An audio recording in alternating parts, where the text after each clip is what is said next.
رد بر سخنان جاهلانه ابو محمد لندنی.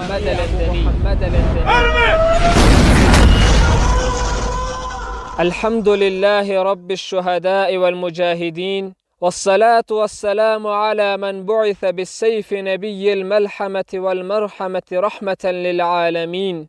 أما بعد، قال تعالى: بشر المنافقين بأن لهم عذابا أليما الذين يتخذون الكافرين أولياء من دون المؤمنين أيبتغون عندهم العزة فإن العزة لله جميعا. این که هر موافق و مخالف این را دانست که در مقابل خلافت جهانی هر گونه تبلیغات پوچ و بی‌معنای کسی اثر و فایده نکرد، بلکه با وجود این همه دشمنی ها و تبلیغات سوء باز هم ساحه فتوحات و عملیات های مجاهدین وسیع‌تر و فراختر شد و در این اواخر به توفیق و یاری الله متعال به عملیات های دست یافتند که در تاریخ جهاد معاصر نظیر نداشت، ولله الحمد. پس حالا کفار و مزدورانشان میخواهند امت مسلمه را همانند اسلافشان به دروغ‌های ساخته شده فریب دهند و بالایشان تلبیس کنند، اما بیخبر از این که مجاهدین خلافت اسلامی این مکارها و این زهر دهندگان در عسل را خوب میشناسند و همچنان بهتر از همه میدانند که چگونه اینها را برای امت مسلمه رسوا و آشکارشان سازند. همه میدانند که قتال و جهاد ما مجاهدین دولت اسلامی با همه کفار روی زمین و زیر آسمان جاری است. پس این نشنالیست ها، ملیگرایان و دستپرورده های یهود و نصارا نمی توانند با ساختن بندهای ریگی مانع و سد در مقابل عملیات مجاهدین ایجاد کنند. پس تمام امت مسلمه این را بشنوند که به هر آن کاری که الله متعال امر کرده باشد آن را در هر گوشه دنیا انجام می دهیم و از ملامتی ملامتگران نمی هراسیم و از هر آن چیزی که الله متعال ما را منع کرده از آن خودداری می کنیم و در غم و پروای هیچ تهدیدی نیستیم. بله، الله تعالی ما را به جنگیدن در راهش امر کرده است تا دین همه برای الله متعال شود. پس می جنگیم تا مخالفین دین الله متعال اسلحه های خود را بر زمین گذاشته و تسلیم دین الله شوند. ما هجرت، جهاد، رباط، اسارت و بالاخره به هر قربانی تا زمان آماده هستیم که در این راه برای ما از طرف الله متعال شهادت مقبول داده شود. الان جاء القتال. بله، هستند امروز هم در میان جوانان امت اسلامی کسانی که به مرگ بیعت می کنند. هستند امروز هم مادرانی که آغوشهای خود را مرکز پرورش مجاهدین ساخته و فرزندان خیش را تربیت می کنند. هستند امروز هم پدرانی که کمربندهای بارودی را بر تنهای نازک پسرانشان می پیچانند و به میادین گرم جهاد راهنماییشان می کنند. هستند آن برادران و خواهرانی که اسلحه و تجهیزات را برای برادران مجاهد خود آماده می کنند، زیرا می دانند امروز کفار دنیا همه دست را یکی کرده و می خواهند این جهاد و فداکاری امت مسلمه را بدنام سازند و شعله های آتشین این جنگ را خاموش سازند. اما به قول بعضی ها حالا آب از سر پریده است و به یاری الله متعال کفار صرف سزای جرایم خیش را می چشند و می بینند. الحمدلله امروز هر کس جهاد، مجاهدین، کفر و طاغوت را در روشنایی قرآن و سنت می شناسد. این را نیز می داند که در لباس اسلام مارهای آستین کیها هستند. این را هم شناختند که کیها مجاهدین و کیها دستپرورده های کفار و غمشریکان روسهای ملحد هستند. آنهای هم شناخته شدند که با به هلاکت رسیدن روسهای نصرانی و ملحد غمگین و پریشان شدند، در حالی که حتی یک روز نیز به کشته شدن اطفال و زنان معصوم امت مسلمه اشک نریختند، بلکه شب و روز علیه مجاهدین زبان درازی می کنند و برعکس یک روز هم علیه کفار دنیا به خصوص همین روزها بادارانشان سخنرانی نکردند و از جرایمشان یادآوری نکردند. اما امروز هم رهروان خالد ابن ولید، ابو عبیده ابن جراح و محمد ابن قاسم در معسکرات مجاهدین مصروف آموزش و تربیت هستند. امروز کفار و دستپرورده هایشان میخواهند به خاطر فریب امت مسلمه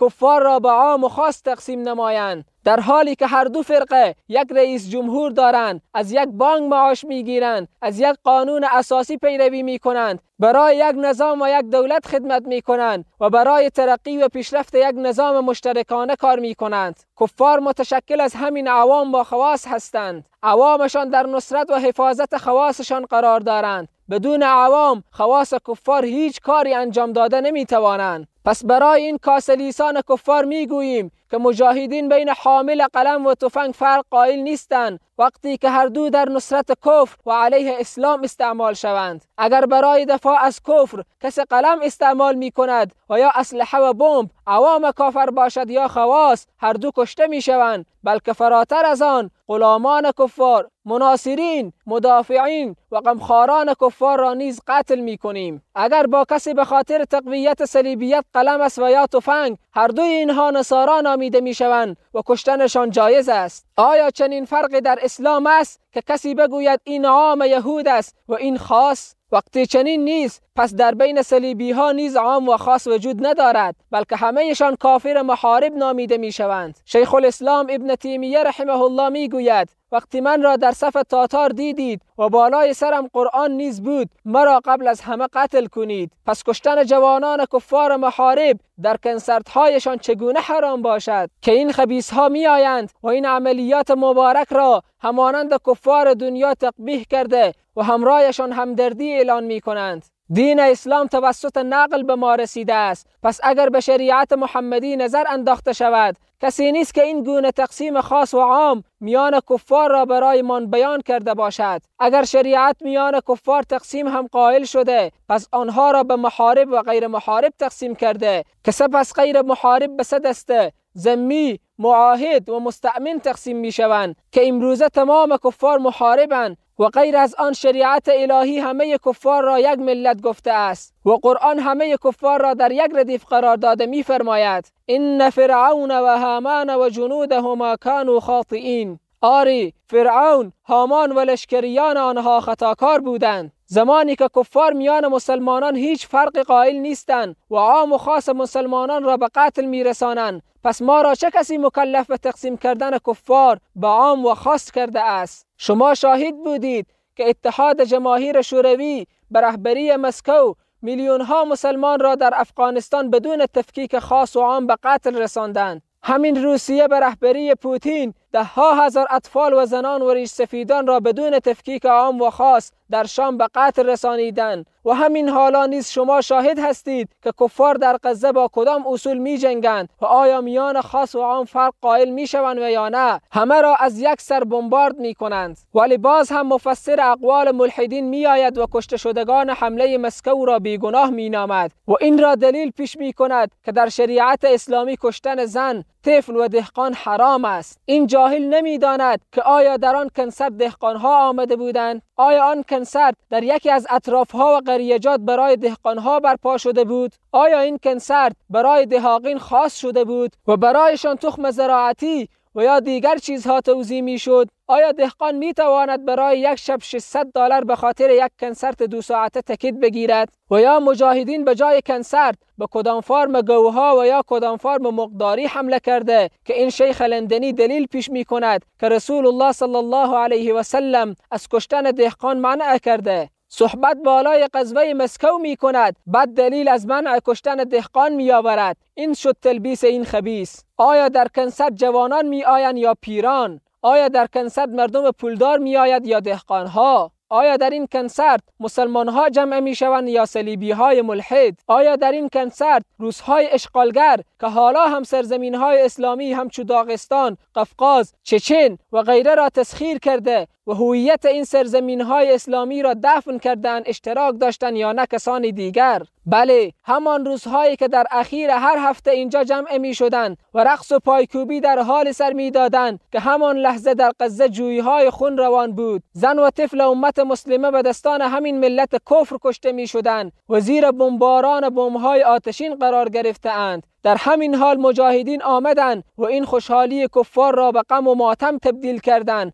اما دست پرورده های کفار و پیروان آل سلول به غم کفار غمگین شدند و علیه مجاهدین دهنکجی کردند. امروز جنگ میان کفر و اسلام جریان دارد و این جنگ یک جنگ صلیبی است. زمانی که حدود 20 سال قبل بوش بر علیه اسلام اعلان جنگ صلیبی می کند و می گوید در این جنگ هیچ کس بی‌طرف نخواهد بود، یا با ما هستید و یا بر علیه ما. پس چرا این مفسرین اقوال بوش و پوتین میآیند کفار را به عام و خاص تقسیم کرده و غزوه مبارک مجاهدین را با تلبیس‌های خود رد می‌کنند؟ از این جاهل چارپای سوال شود که آیا در این غزوه مسکو زن و طفل زیاد کشته شدند یا در حمله 11 سپتامبر؟ چرا به حمله 11 سپتامبر خوش هستید و به حمله 23 مارچ خون گریه می کنید، در حالی که در هر دو عملیات کفار کشته شده اند؟ اما وقتی میگویی زن و طفل کشته شده اند، این سخن را از کجا میگویی؟ کدام منبع برای تو راپور داده است؟ از زبان کفار و از رسانه‌های استخبارات خبرهایی که نشر شده است جمع کردی و بالاخره عملیات مجاهدین را بر اساس راپورهای آنها رد کردی. آیا همین است منطق تو؟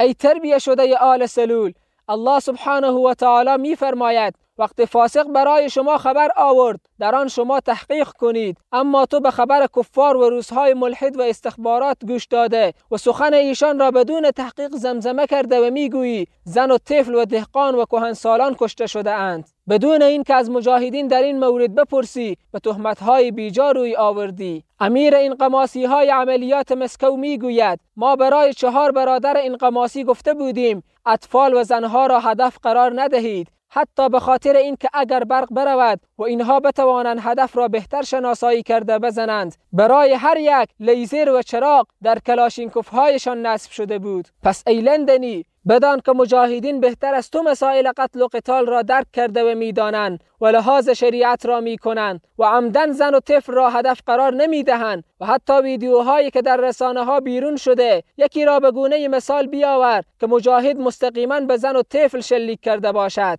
وقتی اگر کسی از کفار طبیعتاً و یا خطااً قتل می شود، پس در شریعت باقی نیست که سپس دلیل برایت میآوریم. و کدام خباثت که تو کرده ای و شریعت را تحریف کردی و خواستی برای باطل رنگ و لباس حق بدهی که الحمدلله در آن نیز خودت بیشتر رسوا شدی. زنها و اطفال را همین ملت کفر قتل عام می کنند که یهود و نصارا هستند و این کشورها از جمله روسیه، آمریکا، چین، اسرائیل و غیره در کشتن زنان و اطفال مسلمانان تاریخ سیاه دارند که همین حالا نیز اسرائیل زن و طفل را می کشد و روسیه آن را به رسمیت می شناسد و هیچ گونه عمل آنها را همانند تو که عملیات مبارک مجاهدین را تقبیح کردی آنها در میان خود تقبیح نکردند. و اگر ما می‌خواستیم که زن و طفل را قتل کنیم، پس چرا برای خود هدف سخت‌تر انتخاب کردیم و به آن حمله کردیم؟ آیا در کودکستان‌ها و شفاخانه‌ها و زایشگاه‌ها و مکاتب اطفال کم بودند که بر آن حمله نکردیم و بر این کنسرت حمله کردیم؟ در حالی که الحمدلله این مکان چندین بار قبل از حمله توسط مجاهدین ترصد شده بود و ویدیوهای ترصدشان برای ما رسیده بود و ما حتی یک طفل را نیز در تمامی ترصد ندیدیم، زیرا کفار در چنین کنسرت‌ها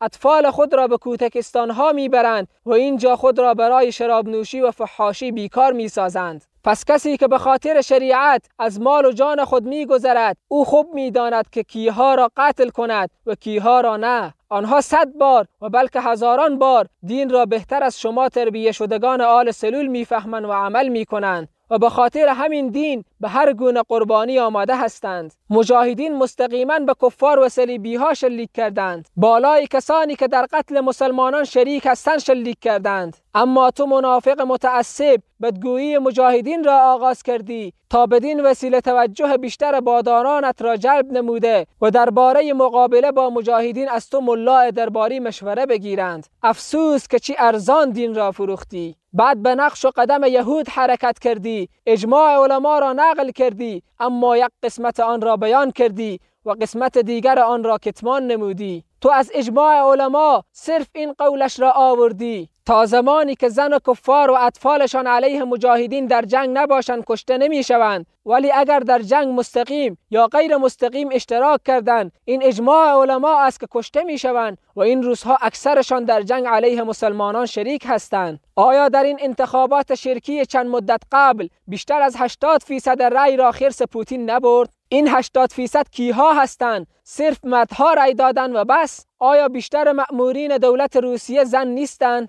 آیا همه‌شان از این پوتین نجس و از این نظام محارب خویش راضی نیستند؟ آیا همه‌شان به قتل مسلمانان راضی نیستند؟ روسیه حالا نیز در آفریقا مستقیما مجاهدین را بمبارد می کند. در سوریه نیز به حمایت نظام بشار الاسد خبیث 10,000 هزار زن و طفل مسلمانان را به شهادت رساندند. آیا بشار الاسد عام مسلمانان سوریه را قتل عام نکرد و زن و طفل را شهید نکرد؟ آیا کدام روزی مردم روسیه علیه نظام روسیه مظاهره کردند که بگویند در سوریه قتل عام نکن، بمباران نکن، زنان و اطفال را نکش؟ آیا حتی خودت کدام روزی علیه بمباران روسیه در سوریه و دیگر جاها دهن باز کردی و فتوای جهاد علیه خاص و عام روسیه دادی؟ تو تا حال علیه کدام کافر فتوای جهاد را دادی و تا حال در این مدت عمرت بینی کدام کافر را خون نمودی؟ از سال 2002 تا حالا که روسیه بالای عراق و شام بمبارد می کند و هزاران طفل و زن ما را شهید ساخت، آیا کسی در روسیه مخالفت این کار را کرد؟ وقتی مخالفت این کار را نکردند، ثابت می شود که اکثریت زن و مرد از این نظام و جنایت‌های نظام خود راضی هستند. وقتی همه‌شان به جنایت نظام خود راضی باشند، پس چرا شما درباری‌های منافق صفت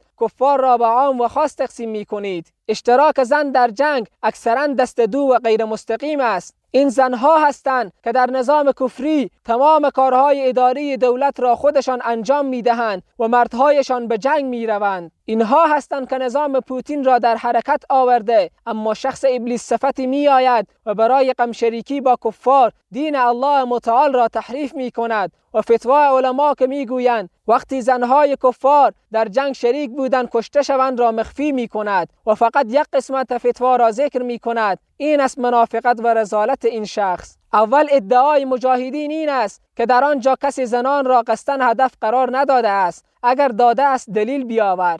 دوم، فرضاً اگر زنان کشته شده باشند، پس مجاهدین مستقیما آنها را هدف قرار نداده اند، چرا که همین گونه برایشان توصیه شده بود. اما وقتی میگویی که مستقیما و عمدن هدف قرار داده شده اند، پس دلیل بیاور. سوم، میگوییم اگر زنان ملحد و نصارا نیز مستقیما هدف قرار داده شده باشند، پس قتل اینها جایز و روا است، چرا که اینها در جنگ علیه مجاهدین و مسلمانان شریک هستند که اشتراکشان در انتخابات و به کرسی رساندن مکرر پوتین خودش دلیل است. اما از این شیخ لندنی سوال میکنیم چی وقت غمخوار و طرفدار روس‌های ملحد شدی؟ به کدام وعده هایشان فریب خوردی؟ چرا به کشته شدگان روس‌ها اشک میریزانی و نوحسرایی میکنی؟ ای جوانان امت اسلامی، به خصوص جوانان غیور تاجیک، ما شما را به هجرت، جهاد و عزت دعوت میکنیم و اما این دستپرورده های آل سلول شما را به سرخمی، بیعزتی، نشستن از جهاد، ترحم بر کفار و صلیبی های محارب و نوحسرایی بر کشته شدگانشان دعوت می کنند. پس هر راهی را که می خواهید انتخاب آن به دست شما است و ما می دانیم طوری که شما قبلا نیز انتخاب نموده اید. باز هم راه سعادت که همانا جهاد و کشتن کفار و گرفتن انتقام مسلمانان مظلوم جهان است را انتخاب می کنید. این انسان دجال صفت به شریعت الله و رسول او صلی الله علیه و سلم تهمت می زند که رسول الله صلی الله علیه و سلم مطلقاً از کشتن زنهای کفار منع کرده اند. آیا این صراحتاً دروغ نیست؟ بله، رسول الله صلی الله علیه و سلم از کشتن زنهای کفار به شکل قصدی، آنهایی که در جنگ علیه مجاهدین شریک نیستند، منع کردند، اما به طور مطلق منع نکرده است. چرا؟ چون رسول الله صلی الله علیه و سلم در فتح مکه 2 زن را قتل کردند که هر دو رقاصه های ابن خطل بودند. پس امروز مجاهدین که رقاصه های پوتین، مراکز فحاشی،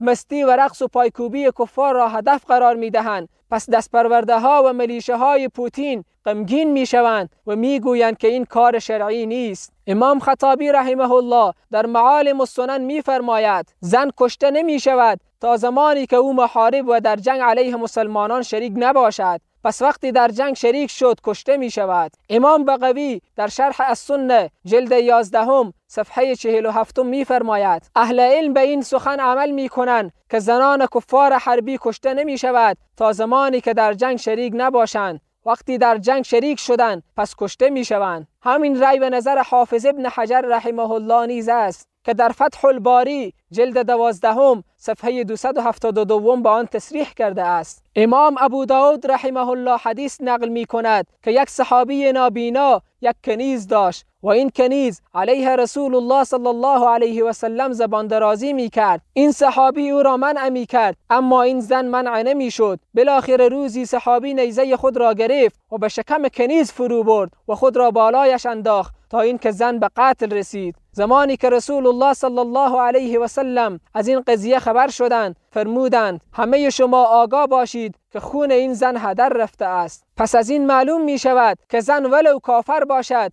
که دشمنی الله و رسول الله را شروع و علیه اسلام زبان درازی کرد کشته می شود. حتی کسانی که در مشوره دادن به کفار علیه مسلمانان سهیم باشند، اینها کشته می شوند ولو کهنسال نیز باشند. علامه ابن قدامه رحمه الله می فرماید درید ابن سمه در روز حنین کشته شد در حالی که انسان پیر بود و جنگ کرده نمی توانست، اما کفار او را آورده بودند که به واسطه وی برکت حاصل کنند و از نظر و رأی وی فایده بگیرند. پس به همین سبب رسول الله صلی الله علیه و سلم او را کشت، به خاطر که مشوره دادن در جنگ از بزرگترین کمک ها است. پس آیا این کفاری که کشته شده اند در انتخابات رأی ندادند؟ آیا حامی و نصرت کنندگان نظام پوتین نیستند؟ آیا در این کنسرت عساکر نظام پوتین اشتراک نکرده بودند؟ آیا جوانانشان در این کنسرت اشتراک نکرده بودند؟ آیا کارمندان دولتیشان در این کنسرت اشتراک نکرده بودند؟ پس چرا کشته نشوند در حالی که نه زن کشته شده است و نه هم طفل و کهنسال؟ ولی اگر احیانا کشته هم شده باشند، پس دلیل کشتن چنین افراد محارب در شریعت الهی زیاد است و الحمدلله رب العالمین. اکرامه رضی الله عنه می گوید روزی که رسول الله صلی الله علیه و سلم طائف را محاصره کرد، یک زن آشکار شد و عورت خود را نمایان کرد. پس رسول الله صلی الله علیه و سلم گفتند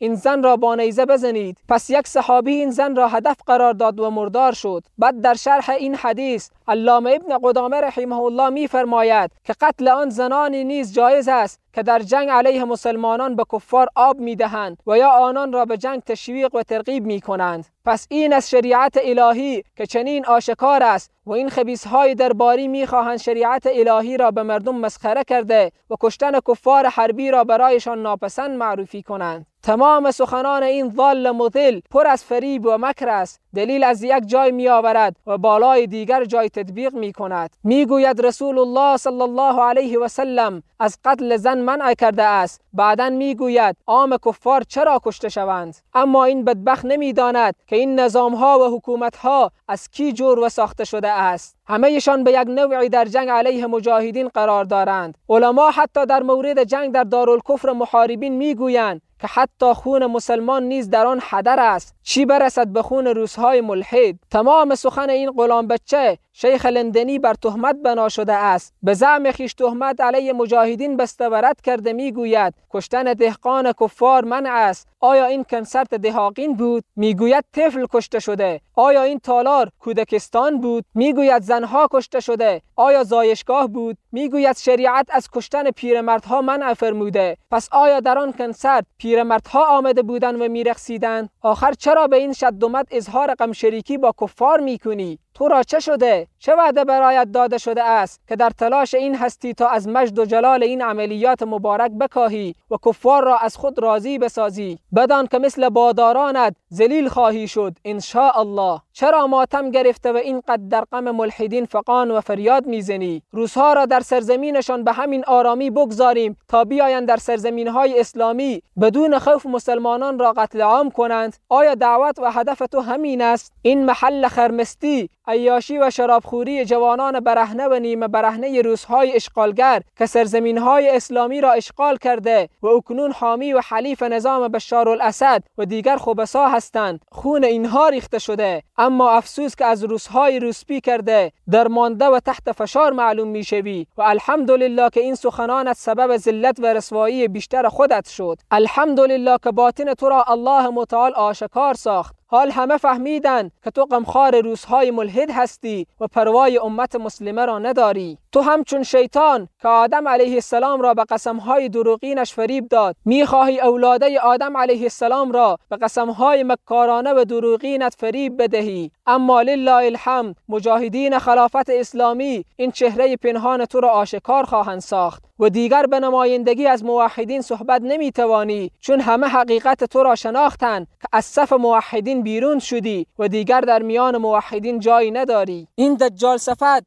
جای دیگر میگوید که رسول الله صلی الله علیه و سلم رحمت است برای عالمیان. این جاهل مرکب نمیداند که قتل یک تعداد از کفار محارب در حقیقت خودش رحمت برای دیگران است. بعضی ها از کفر خود دست برمیدارند، بعضی ها از جنگ علیه مسلمانان دست میگیرند و بعضی ها بالاخره به تحقیق حاضر شده و از اسلام و جهاد خبر میشوند و بعضی از مردم از مظالم روسها و کفار خبر میشوند و باعث هدایت باقی مردم میشود که این خودش رحمت است. اگر چنین نباشد پس به نظر این غلام بچه جهاد در اصل خلاف رحمت است، طوری که الله متعال قصاص را حیات برای دیگران بیان کرده است. همین گونه کشتن و قتل کفار نیز برای دیگران سبب حیات می شود. اما این جاهل مرکب کجا می خواهد اصل دین و شریعت را بیان کند، بلکه می خواهد وظیفه داده شده خود را به اخلاص کامل در حق کفار به سر برساند. الله تعالی می فرماید: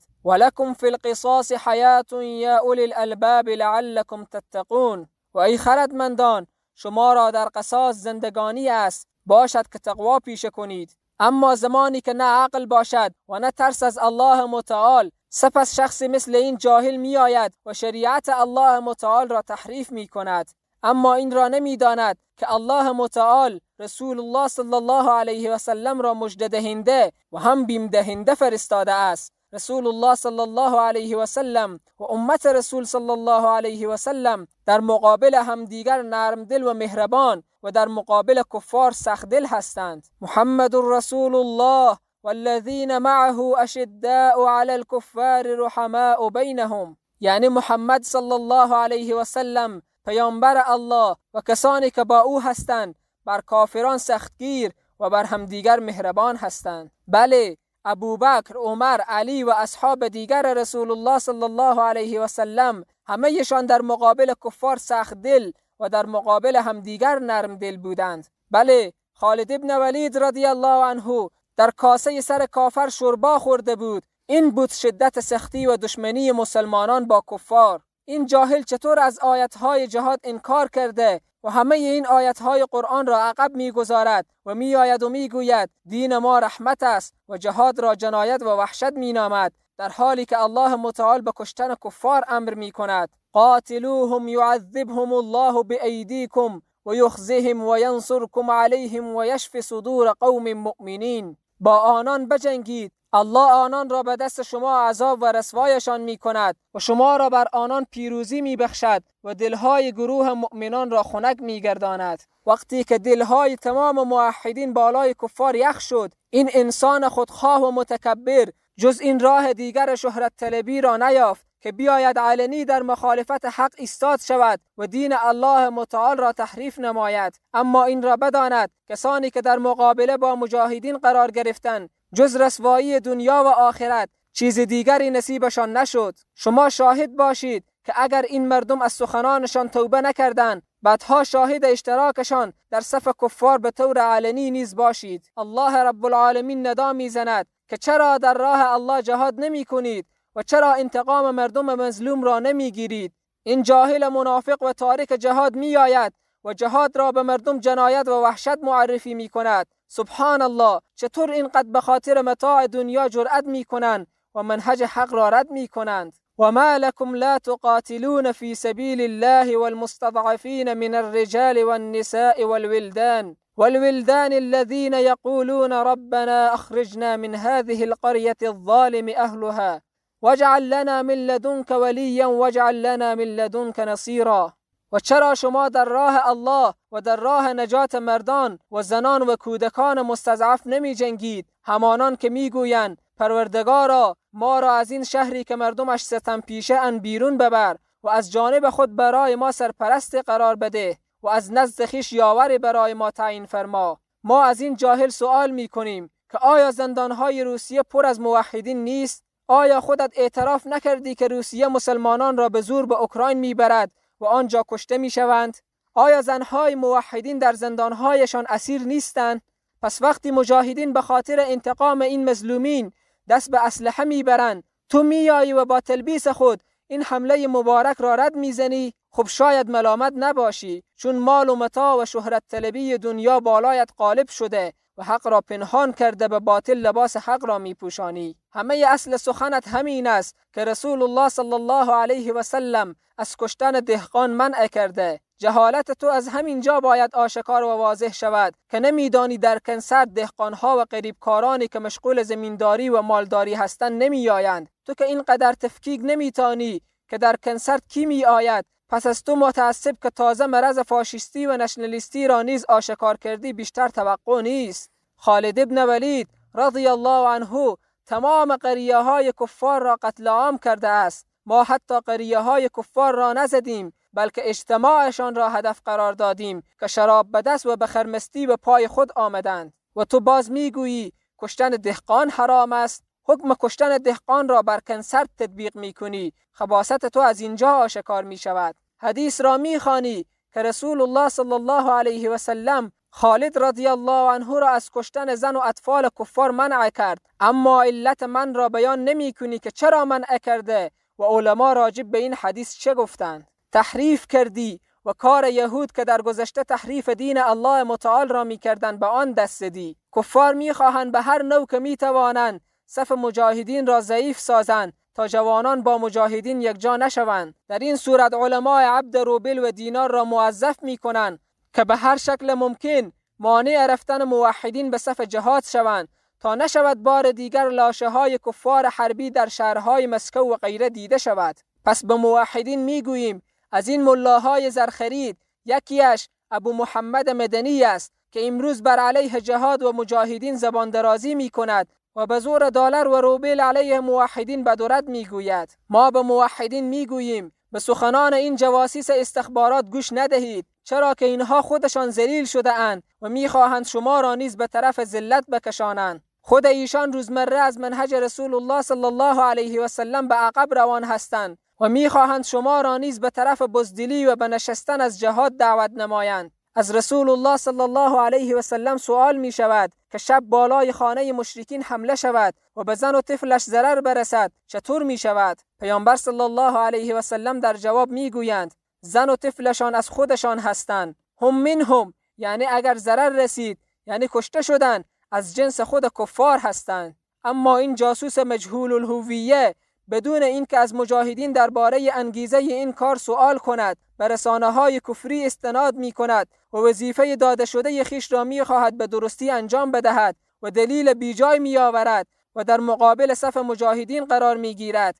اما الحمدلله که خود را بیشتر رسوا کرده و ذلت خیش را به نمایش گذاشته است. این زنها در تقویت نظام پوتین بیشتر از مردها شامل هستند. اکثریتشان به تقویت نظام راضی و طرفدار نظام هستند. عقیده دولت عقیدهشان است، قانون دولت قانونشان است و شب و روز در حمایت از نظام خیش ایستاده هستند و سالهای سال که این روزها سرزمین اسلامی را اشغال و بمبارد کردند، یک روز هم زنهایشان نگفتند که ما نیستیم و بلکه عقب جنگ و به خصوص جنگ تبلیغاتی را همه زنها پیش می بردند. وقتی در جنگ شامل بودند پس در هر جا یافت شدند و هر جا به دست آمدن مثل مردهایشان کشته می شوند. این کنسرت در مجلل ترین مکان، در امن ترین مکان که 4 طرفش تأسیسات نظامی بوده است دایر شده بود. دهن دروازه چندین کمربند با سگهای تعلیمی بود و شما شاهد هستید که در این کنسرت نظامی ها و اراکین دولتی نیز اشتراک می کرده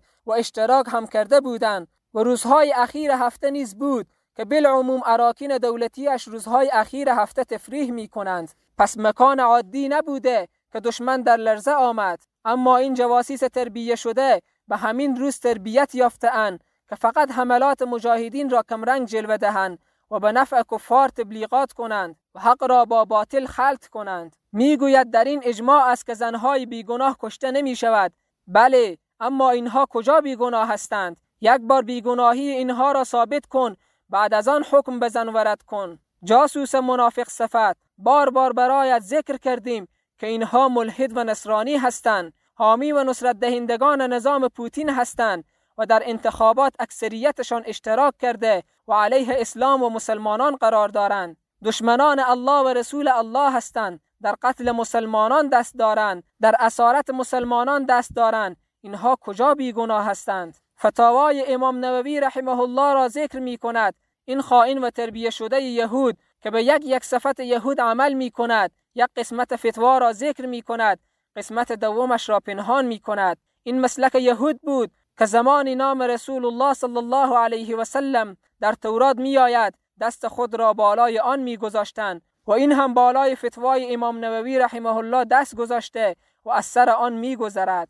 امام نووی رحمه الله در همین فتوا می گوید که علما اجماع کردند به این که زنهای کفار که در جنگ شریک هستند کشته می شوند و اگر این انسان متعصب و جاهل هدفش از جنگ فقط این باشد که زنهایشان اسلحه به دست در مقابل ما ظاهر شوند سپس کشته می شوند و در عقب خط و در دیارشان نه، پس این هم به جهالتش دلالت می کند. چرا که امروزه جنگ صرف شامل اسلحه گرفتن نیست، جنگ ابعاد مختلفی دارد و یکی از مهمترین بخشها همین بخش اکمال است که خط مستقیم را تقویت می کند، همچون پیش بردن ادارات دولتی و تقویت نظام اداری که در این بخش اکثرشان زنها شامل هستند، بلکه در جنگ مستقیم نیز اشتراک می کنند. این خیلی نادر و کمیاب است که مردم خود یک کشور دارالکفر بیکار و از نظام دور باشند. زن و مرد به یک نوع نه، به یک نوع در نظام شریک هستند و یا با رأی و نظریه خود نظام را تقویت می کنند و یا به نفع نظام در فضای مجازی تبلیغات می کنند. خلاصه به نوعی در تقویت نظام کفری خود دخیل هستند، آن نظامی که در جنگ علیه مجاهدین و مسلمانان است، سرزمین اسلامی را اشغال کرده است و زندانهایش از زن و طفل موحدین پر است. پس وقت اینها در قتل و شکنجه و اسارت مسلمانان شامل باشند، قتلشان در هر کنج و گوشه دنیا، در هر جایی که یافت شدن به مثل مردهایشان روا و جایز است. و به چند سخن همصفتان بلعم ابن باعورا این کفار خود را از ضربات کوبنده مجاهدین نجات داده نمی توانند ان شاء الله. خیلی جای تعجب این است که در ابتدا می گوید درباره حمله مسکو صحبت می کنم و بعد در جریان صحبتش به خاطر رد غزوه مبارک 23 مارچ می گوید رسول الله صلی الله علیه و سلم از کشتن کفار ذمی در دارالاسلام منع کرده است. انا لله و انا الیه راجعون. برای این جاهل نظام روسیه دارالاسلام شد و پوتین هم خلیفه وی. لا حول ولا قوة الا بالله. برای نظام کفری روسیه دلیل از دارالاسلام و مسلمانان می آورد و زمان رسول الله صلی الله علیه و سلم را مثال می زند و این کاسلیس کفار نمی داند که پوتین را چطور به یک نظام اسلام مقایسه کنم. دلیل از صدر اسلام می آورد و تطبیق بالای نظام پوتین می کند. این از خباثت این دجال صفت. بالای این سخنش بیشتر تبصره نمی کنیم، چرا که برای همه آشکار شد که وی می خواهد برای ادعای باطل خود از کجای شریعت دلیل دزدی کند، ولی نمی تواند جز این که خودش خجالت زده می شود. این ابلیس صفت دارالاسلام و دارالکفر را نمی داند. این جاهل فرق امیر مسلمانان و پوتین ملحد را نمی داند. نمی دانیم در سر این آب و هوای کجا است، چی خورده است و چی برایش وعده داده شده است که آمده و هر چیز که خواسته بیان می کند. در وسط سخنانش مرض قلبی دیگرش را که قومیت و عصبیت است آشکار می کند و همه از ملت تاجیک و از قوم تاجیک نام می برد و با خاطر این داعیه‌اش در اول جهاد مجاهدین را وحشت و جنایت می گوید. بله، این سخن نو در مقابل حق نیست. قبل از تو نیز اسلافت یهود به جهاد وحشت و برای مجاهدین تروریست می گفتند. مشکل نیست، نزد موحدین این القاب آشنا و واضح است. همه می دانند که این القاب از کجا سرچشمه می گیرند و بار اول این القاب را کیها به مجاهدین دادند و امروز کیها این را زمزمه می کنند. بله، بار بار می گوید ما ملت تاجیک، ما ملت تاجیک. این خود ندای جاهلیت و قومیت است که در وجود وی شعله میزند و بعد میخواهد همه جوانان تاجیک را برای کفار دنیا بی غیرت و بی احساس و نرم دل معرفی کند. رعب جوانان تاجیک را در دلهای کفار دنیا از بین ببرد. جوانان تاجیک را توهین می کند و آنها را ساده و بی غیرت معرفی می کند و می گوید مردم سرخم هستند. استغفر الله. رسول الله صلی الله علیه و سلم می فرمایند کفار از من به فاصله 1 ماه دور ترس و هراس دارند و این صفت مؤمنین نیز هست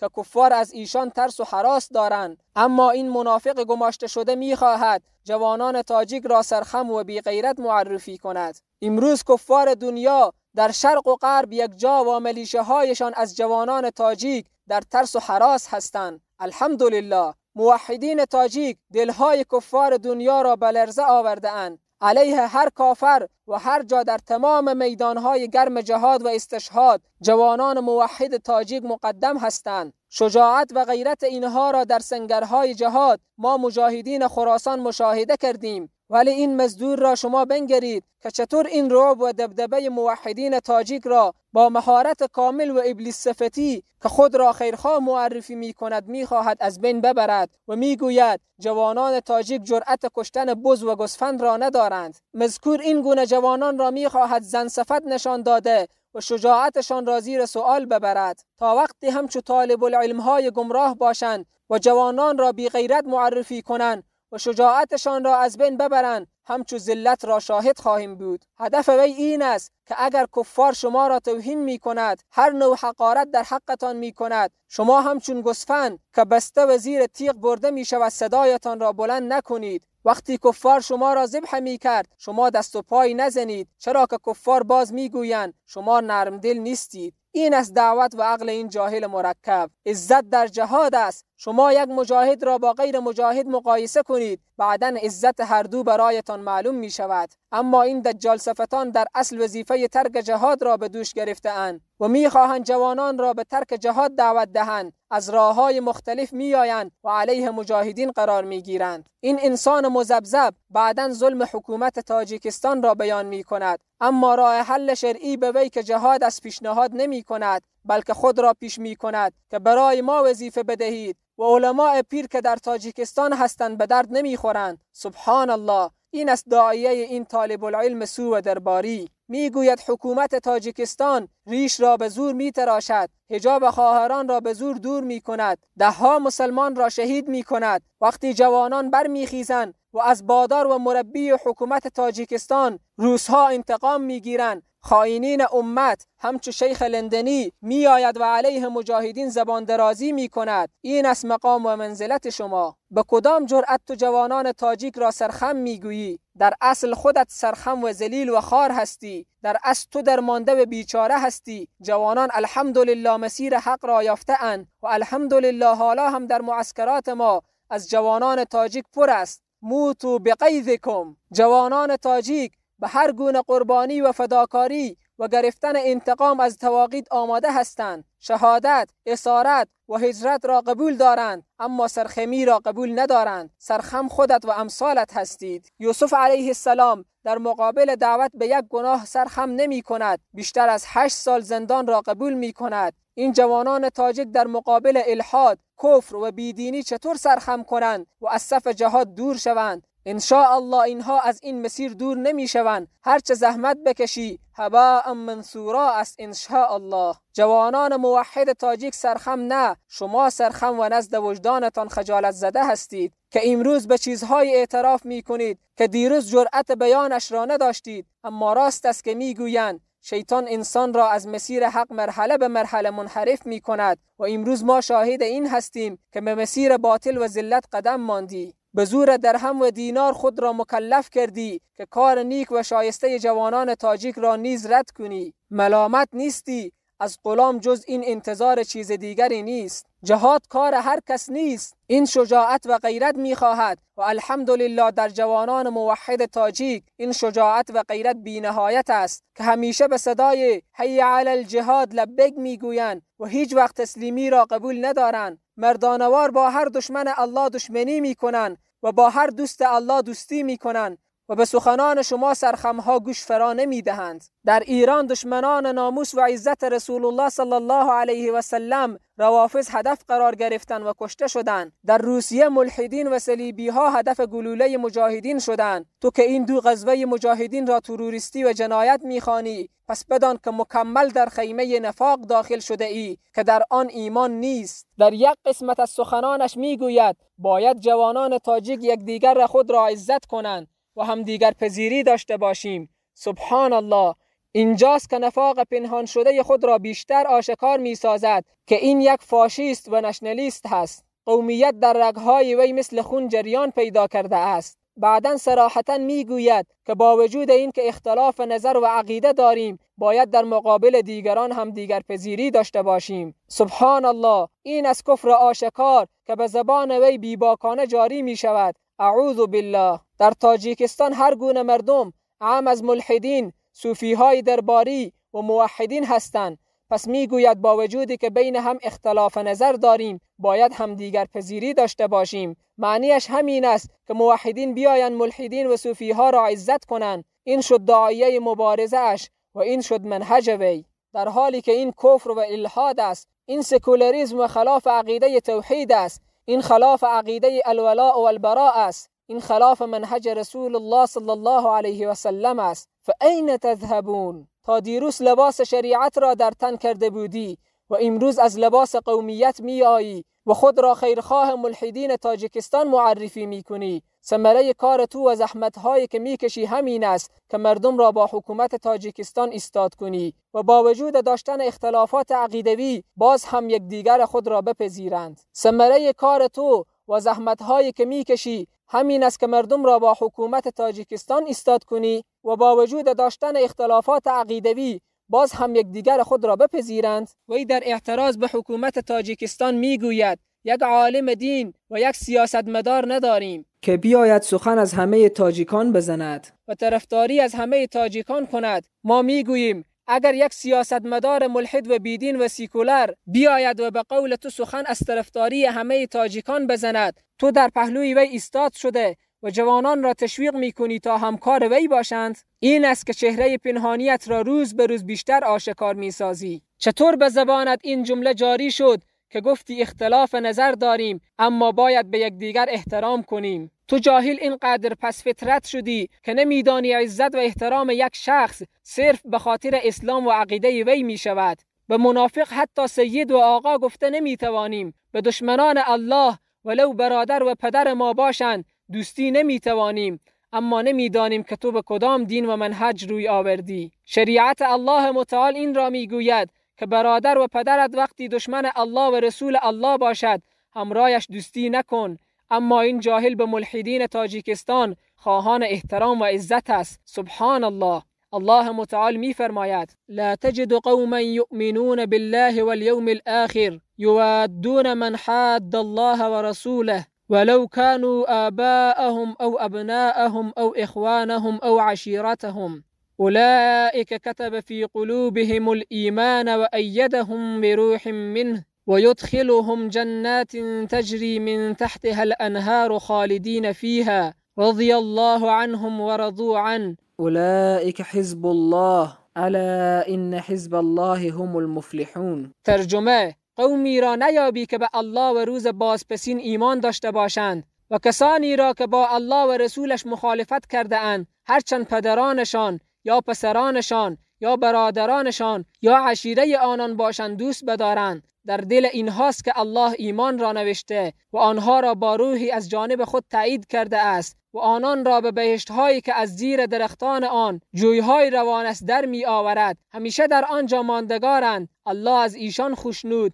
و آنها از او خوشنودند. اینها هستند حزب الله. بله، حزب الله از که رستگارند. یا ایها الذین آمنوا لا تتخذوا آباءکم و اخوانکم اولیاء ان استحبوا الكفر علی الایمان ومن یتولهم منکم فاولئک هم الظالمون. ای کسانی که ایمان آورده اید، اگر پدرانتان و برادرانتان کفر را بر ایمان ترجیح دهند آنان را به دوستی نگیرید و هر کس از میان شما آنان را به دوستی بگیرد آنان همان ستمکارانند. اما این جاهل میگوید باید همدیگر پذیری داشته باشیم و در اخیر مثل عادتهای همیشگیش صفت خود را شروع می کند که ما طالب العلم هستیم، از ما مشورت بگیرید. تو انسان غلام و نوکری هستی که به خاطر مال دنیا دشمنی مجاهدین را میکنی. تو انسان بیعقلی هستی که جوانان تاجیک را توهین کرده و سرخم معرفی میکنی. تو انسان بیعقلی هستی که جوانان را به داشتن اختلاف در عقیده به همدیگر پذیری فرا میخوانی.